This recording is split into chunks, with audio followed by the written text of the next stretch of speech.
Donc, comment je fais?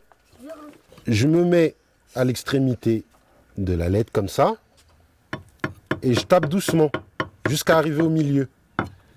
Utiliser un ciseau et une massette pour graver des mots, une dizaine de jeunes d'Aulnay-sous-Bois puissent s'initier à la sculpture en taille de pierre, comme professeur à un artiste de leur ville, Quamen, pour cet atelier proposé par le fonds de dotation Verrecchia au château de la Mai à Versailles.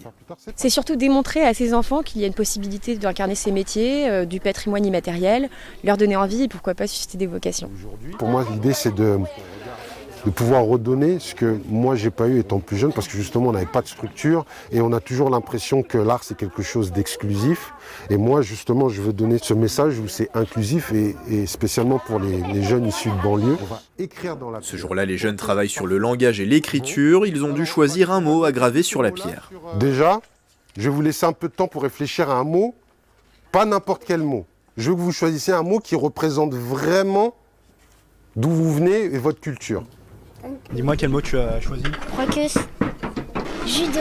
Parce que j'aime bien le judo. C'est un sport compliqué à faire, mais c'est facile quand même. Quartier. Je choisis quartier aussi parce que j'habite dans un quartier aussi. Et j'aime bien le quartier, donc c'est pour ça que j'ai choisi ce mot. Foot. Alors pourquoi tu as choisi le mot foot, Mathéo? Parce que j'aime bien le foot. Char. Parce qu'en fait, ça représente le Moyen-Âge. Il y a plusieurs trucs dans le Moyen-Âge. La guerre et les conflits. C'est comme un univers d'art un peu. Puis vient le temps d'enfiler son tablier pour se mettre au travail et réaliser la gravure sur pierre.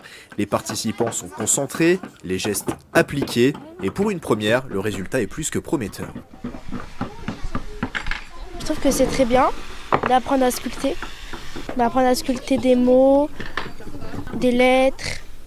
Ça s'est bien passé, j'ai vraiment bien aimé et ça m'a plu. J'ai ressenti que de la joie, c'est comme de l'univers de l'art. Creuser dans les pierres, ça me donne de bonne humeur. Ils s'en sortent bien et surtout ils sont très créatifs, et c'est ce que je leur disais juste avant, c'est que des fois en tant qu'artiste, on cherche à puiser dans notre jeunesse, et lorsqu'on les voit travailler, en fait ils sont tellement spontanés, ils ont tellement d'idées et c'est toujours beau à voir. Un atelier dans le cadre de l'installation temporaire du fonds de dotation Verrecchia au château de la Mai. Tout l'été, 11 artistes en résidence se sont succédés sur place.